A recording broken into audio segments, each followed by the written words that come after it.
What's up, my people? Before we start the show, make sure you like the video, comment on the commentary, and subscribe to the channel. Become a part of the GVG family, because without you, there's no us. And as always, we thank you, and all praises to the Most High. Now let's get into it.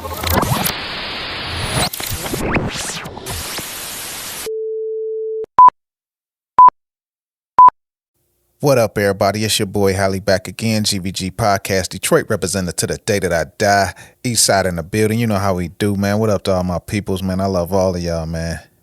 What's the deal, my people? I hope everybody out there doing good. I hope everybody having a blessed day. And, let's get into it. So, the question of the day is, what is the age of maturity when you stop being for the streets? Or what will make you stop being for the streets? Of course, that's mostly directed at women, but also for men. What is the age of maturity where you feel you don't have to impress the block? Or what will make you stop feeling like you had to impress the block? So, I think sometimes, like when I talk to my daughters, I have this problem where they may do something grown and I call it grown. But there's a difference between age and maturity. So I have to tell myself, I have to step back and tell myself that your child may do something that a grown-up may do, but they are still immature. So I think when you look at the question that I posed, I was saying like there should be an age of maturity, but there's also an age of maturity, like a time. There should be an actual age, but there's also a time where, okay, I'm done with this. So the time we live in now, you have people who are single forever. 40s, 50s, even getting to the 60s, they have this I'm for the streets mentality. We know the teenagers have it. Most of us had that when we were young. The 20-somethings definitely got it. They for the streets. Ain't no commitment, ain't no ring on the finger, ain't none of that. They for the streets.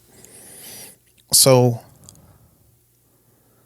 I know people, I've met people personally, people at work, people everywhere you go who they have these switches where as soon as they hit that switch, something can happen and they're back to the streets. They like, my boyfriend blocked me.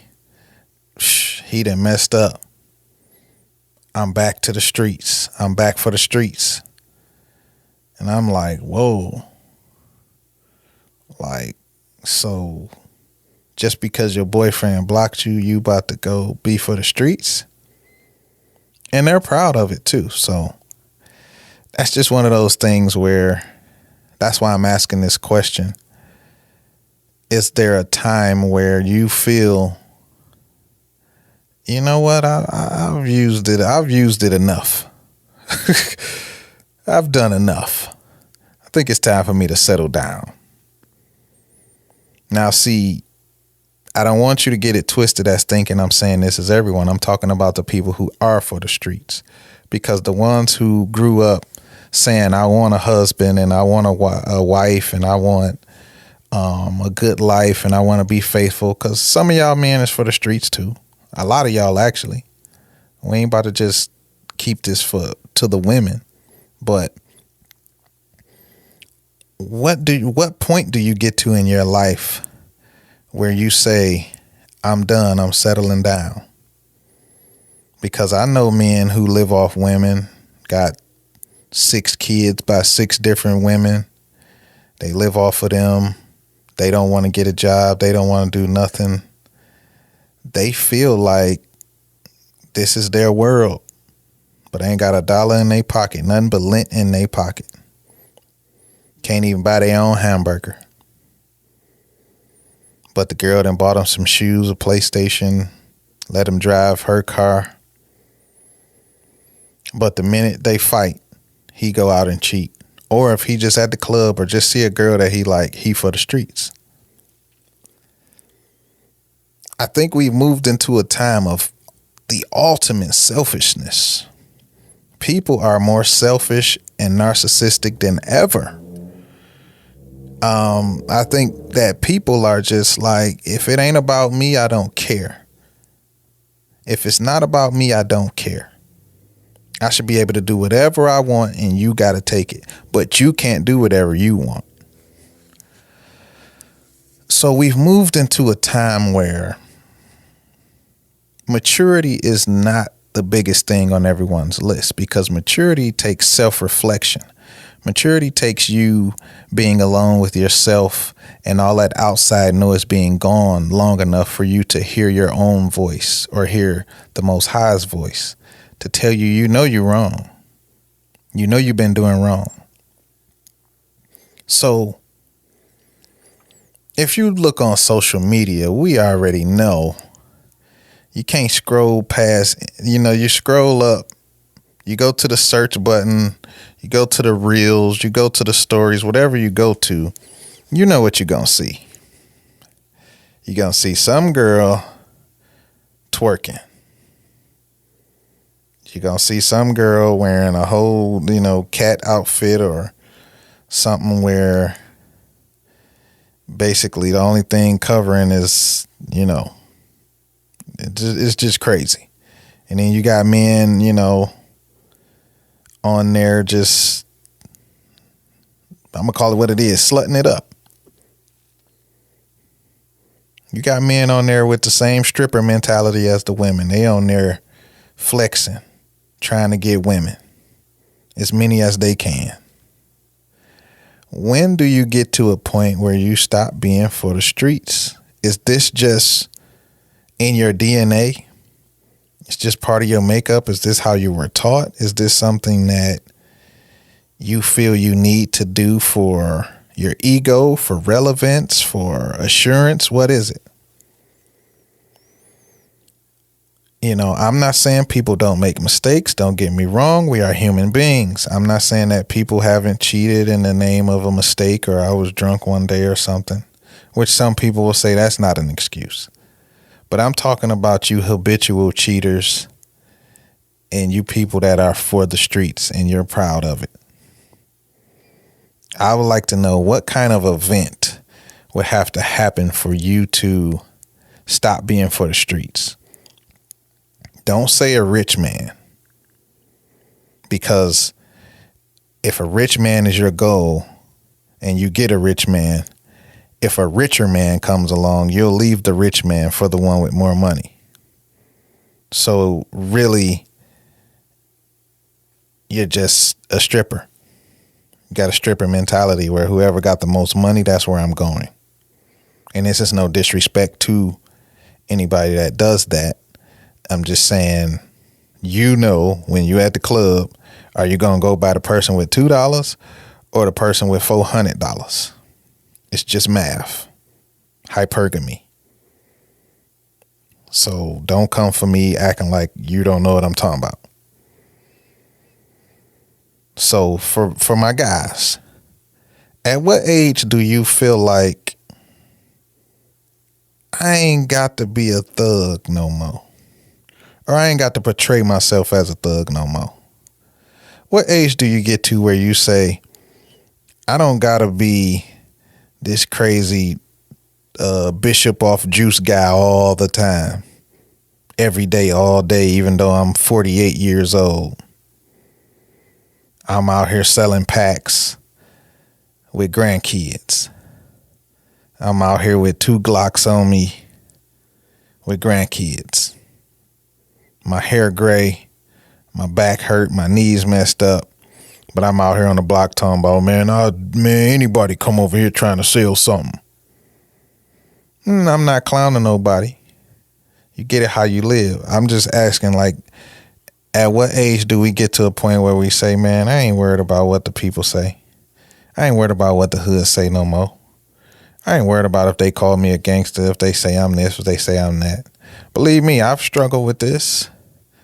I'm from Detroit. I still got my peoples that I know. I don't deal with everybody like I used to, but I understand.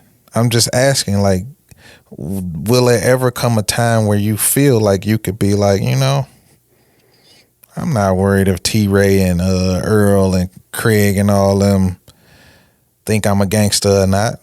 I ain't worried about it no more. I'm a father, I'm a grandfather, I'm a husband, or I'm this, I'm that, whatever you are. I'm up in age. It's time for me to enjoy my life. It's time for me to smile. It took a long time for me to smile in pictures. I always had the grim face, like I was about to kill everybody. And then one day, I was like, why are you just so angry? Why you always portray yourself as this demon? So I told myself, like, man, get it together. You're a cool dude. You ain't always on tip. You make people laugh, you the life of the party. People love you. Portray that. So I feel like I'll protect my family. I feel like I'll defend myself if need be.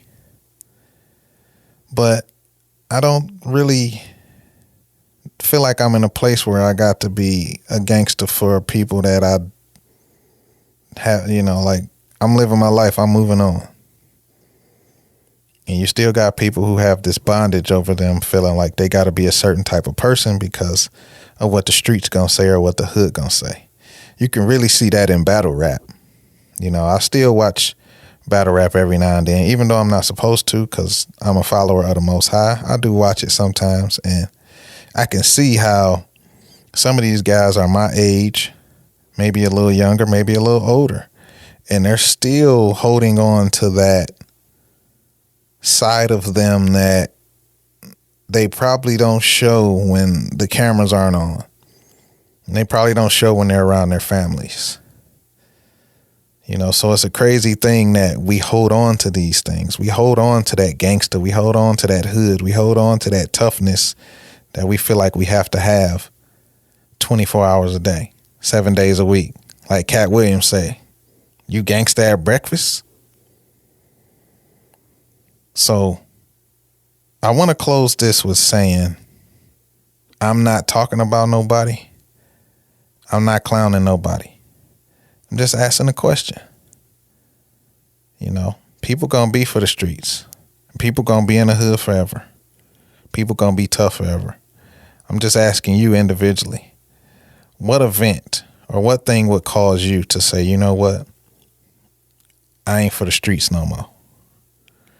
And what event or thing would cause you as a man to say, I don't care what all the people in the hood say about me no more, because I'm my own man. I want y'all to think about that one. This your boy Hally, this GVG Podcast. Of course, you know how we do. It's episodes every Thursday. We really getting into it. We trying to get through these, the issues that people have. This one today was just a little light thing. I just wanted to talk to my people for a second and see what they thought about this. Comment on this. Tell me I'm crazy. Tell me I'm not. Tell me I shouldn't be talking about it. You can get in line to be one of the people that want to run me over with your car. So just make sure you keep some gas in it. Till next time, it's your boy Hally, man. It's GVG Podcast. We love all of y'all. We following the Most High, and we just want to thank y'all for tuning in. So until next time, we love y'all. It's Hally. It's GVG. And we out. Thank you for being a part of this experience. GVG appreciates every single one of you. I hope you came away from this video with a little more perspective, patience, understanding, and purpose. So until next time, we on Christ time.